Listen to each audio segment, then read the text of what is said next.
ಬೆಂಗಳೂರಿನ ಕಂಠೀರವ ಸ್ಟುಡಿಯೋ ಬಳಿ ದುರಂತ. ಅಂಡರ್ ಪಾಸ್ ಕಾಮಗಾರಿ ವೇಳೆ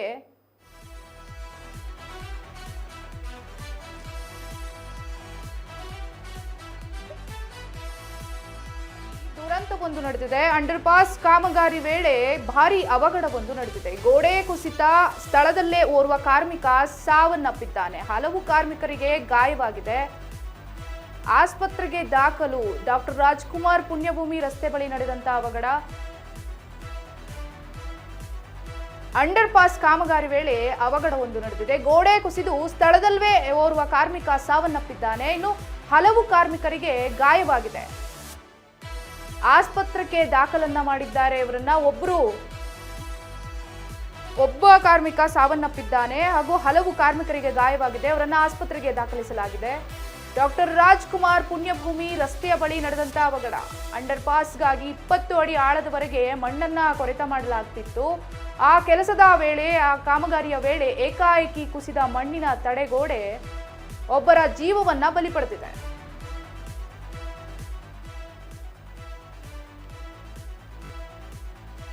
ದೃಶ್ಯದಲ್ಲಿ ನೀವು ನೋಡ್ತಿರ್ಬೋದು, ಗೋಡೆ ಕುಸಿದು ಸ್ಥಳದಲ್ಲೇ ಓರ್ವ ಕಾರ್ಮಿಕ ಸಾವನ್ನಪ್ಪಿದ್ದಾನೆ. ಅದೇ ಜಾಗದಲ್ಲಿ ಇದೀಗ ಪೊಲೀಸರಿಂದ ಕಾರ್ಯಾಚರಣೆ ಮುಂದುವರೆದಿದೆ.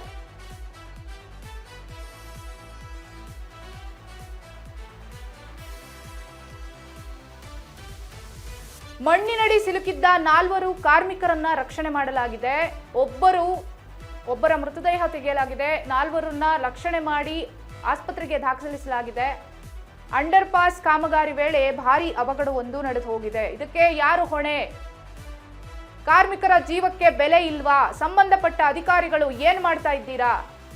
ಇದು ಒಂದು ಘಟನೆ ಅಲ್ಲ, ಈ ರೀತಿಯಾದಂತ ಕಾಮಗಾರಿ ನಡೀತಾ ಇರುವಂತ ಹಲವಾರು ಕಡೆ.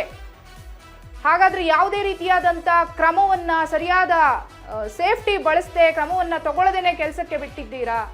ಅವರ ಜೀವಕ್ಕೆ ಹೊಣೆ ಯಾರು? ಅವರ ಕುಟುಂಬಕ್ಕೆ ಜವಾಬ್ದಾರಿ ಯಾರು?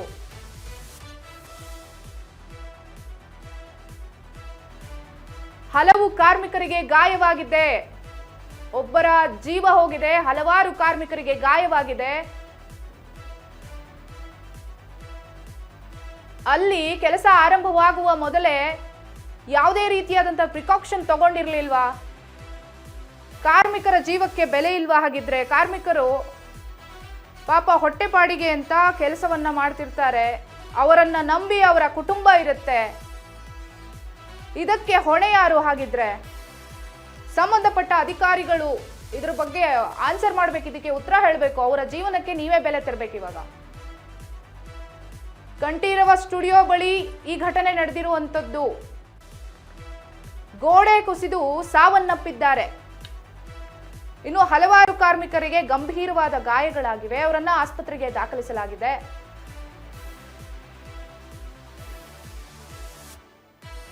ದೃಶ್ಯದಲ್ಲಿ ನೀವು ನೋಡ್ತಿರ್ಬೋದು ಎಷ್ಟರ ಮಟ್ಟಿಗೆ ಅದು ಗೋಡೆ ಕುಸಿದಿದೆ. ಕೆಲಸ ಮಾಡುವ ಸಮಯದಲ್ಲಿ ಅವರ ಮೈ ಮೇಲೆ ಗೋಡೆ ಕುಸಿದು ಅವರಿಗೆ ಎಷ್ಟು ನೋವಾಗಿರ್ಬೋದು, ಎಷ್ಟು ಕಷ್ಟವಾಗಿರ್ಬೋದು.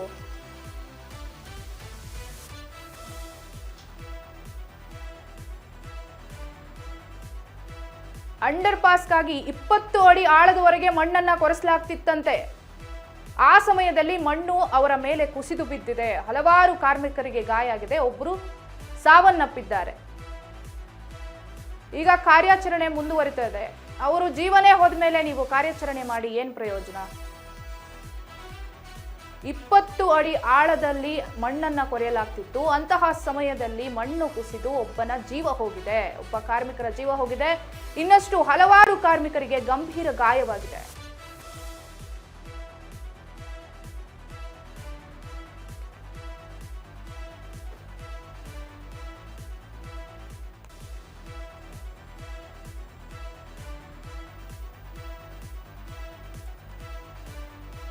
ಎಸ್, ಇದ್ರ ಬಗ್ಗೆ ಇನ್ನಷ್ಟು ಡೀಟೇಲ್ಸ್ ಕೊಡ್ತಾರೆ ನಮ್ಮ ಪ್ರತಿನಿಧಿ ವಿನೋದ್ ಅವರು. ವಿನೋದ್, ಯಾವ ರೀತಿಯಾದಂತ ದುರಂತ ನಡೆದಿದೆ ನೋಡಿ, ಅಲ್ಲಿ ಏನು ಆಯ್ತು? ಆಕ್ಚುಲಿ ಏನಾಗಿದೆ? ಯಾವಾಗ ಆಗಿರೋದು ಈ ಘಟನೆ?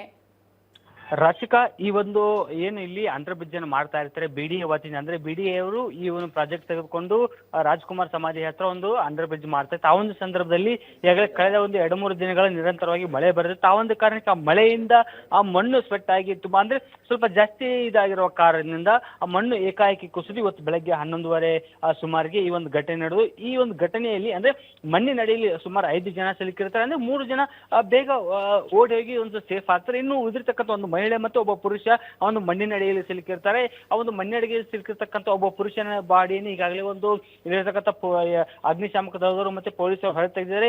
ಇನ್ನು ಉಳಿದಿರ್ತಕ್ಕಂಥ ಒಂದು ಮಹಿಳೆ ಒಬ್ಬ ಬಾಡಿಯನ್ನು ಈಗಾಗಲೇ ಪತ್ತೆ ಆಗಿದೆ. ಆ ಒಂದು ಪತ್ತೆಯಾಗಿರ್ತಕ್ಕಂಥ ಮೃತದೇಹವನ್ನು ಈಗಾಗಲೇ ತೆಗಿತಿದ್ದಾರೆ. ಅವನು ತೆಗೆದುಕೊಂಡು ಅವರನ್ನ ಒಂದು ಆಸ್ಪತ್ರೆಗೆ ತೆಗೆದುಕೊಂಡು ಹೋಗಿ ಅಲ್ಲಿ ಪೋಸ್ಟ್ ಮಾರ್ಟಮ್ ಮಾಡಿ ತದನಂತರ ಒಂದು ಕುಟುಂಬಕ್ಕೆ ಆ ಮೃತದೇಹವನ್ನು ಹಸ್ತಾಂತರ ಮಾಡುವ ಕೆಲಸಗಳನ್ನ ಅಂದ್ರೆ ಪೊಲೀಸ್ ಅಧಿಕಾರಿಗಳು ಮಾಡ್ತಾರೆ. ಜೊತೆಗೆ ಆ ಸ್ಥಳದಲ್ಲಿ DCP ಅವರು ಸಹ ಒಂದು ಸ್ಥಳದಲ್ಲಿ ಇದ್ದಾರೆ ಈಗಾಗಲೇ. ಜೊತೆಗೆ ಸ್ಥಳೀಯ ಶಾಸಕರು ಅಂದ್ರೆ ಇದು ಮಹಾಲಕ್ಷ್ಮಿ ಲೇಔಟ್ ವ್ಯಾಪ್ತಿಗೆ ಬರುವ ಕಾರಣದಿಂದ ಸ್ಥಳೀಯ ಶಾಸಕರಾಗಿರ್ತಕ್ಕಂಥ K. ಗೋಪಾಲಯ್ಯ ಅವರು ಸಹ ಒಂದು ಸ್ಥಳದಲ್ಲಿ ಮುಖ ಮಾಡಿದ್ದಾರೆ. ಆದ್ರೆ ಇನ್ನು ಯಾಕಂದ್ರೆ ಸಂಪೂರ್ಣವಾಗಿ ಅವರೊಂದು ಕ್ವಾರೆ ಆಕಾರದಲ್ಲಿ ಬಿದ್ದಿರುವ ಮೃತದೇಹ ಇರುವ ಕಾರಣ ಸ್ವಲ್ಪ ತೆಗಿಯಕ್ಕೆ ರಿಸ್ಕ್. ಮೃತದೇಹ ಆಲ್ರೆಡಿ ಪತ್ತೆ ಆಗಿದೆ, ಅದನ್ನ ತೆರವು ಮಾಡುವಂತ ತೆಗೆದುಕೊಂಡು ಹಾಸ್ಪಿಟಲ್ಗೆ ಶಿಫ್ಟ್ ಮಾಡುವಂತ ಕೆಲಸಗಳನ್ನ ಈಗಾಗಲೇ ಪೊಲೀಸ್ ಅಧಿಕಾರಿಗಳ ಜೊತೆಗೆ ಫೈರ್ ಡಿಪಾರ್ಟ್ಮೆಂಟ್ ಅವರು ಕಾರ್ಯವನ್ನು ಮಾಡ್ತಿದ್ದಾರೆ. ಆದ್ರೆ ಇನ್ನೂ ಸ್ವಲ್ಪ ಯಾಕಂದ್ರೆ ಅದು ಮಣ್ಣಿನಡಿಯಲ್ಲಿ ಸಿಲುಕಿರುವ ಕಾರಣ ಇನ್ನೂ ಸ್ವಲ್ಪ ಸಮಯ ತಗೋತಿ. ಇನ್ನೊಂದು 10ರಿಂದ 15 ನಿಮಿಷದೊಳಗಡೆ ಅವನು ಮೃತದೇಹ ಹೊರಬರುವ ಸಾಧ್ಯತೆಗಳಿದೆ. ಸೊ ಹೀಗಾಗಿ ಈಗೆಲ್ಲ ಒಂದು ಕಡೆ ಅವನು ಮೃತದೇಹವನ್ನು ಆಸ್ಪತ್ರೆಗೆ ಸಾಗಾಟ ಮಾಡೋಕ್ಕೂ ಸಹ ಒಂದು ಪೊಲೀಸರು ಸಹ ಒಂದು ಆಂಬ್ಯುಲೆನ್ಸ್ ಅನ್ನು ರೆಡಿ ಮಾಡಿ ಇಟ್ಟಿರೋದ್ರ ಜೊತೆಗೆ ಅಲ್ಲಿ ಆಸ್ಪತ್ರೆಗೆ ಅಂದ್ರೆ ಪಕ್ಕದಲ್ಲಿರ್ತಕ್ಕಂಥ ಆಸ್ಪತ್ರೆಗೂ ಸಹ ಒಂದು ಈಗಾಗಲೇ ಅಲರ್ಟ್ ಆಗಿರೋಕೆ ಒಂದು ಪೊಲೀಸ್ ಅಧಿಕಾರಿಗಳು ಸೂಚನೆಯನ್ನು ಕೊಟ್ಟಿದ್ದಾರೆ. ರಾಶಿಕಾ, ಓಕೆ, ಧನ್ಯವಾದಗಳು ವಿನೋದ್ ತಮ್ಮೆಲ್ಲ ಮಾಹಿತಿಗಾಗಿ.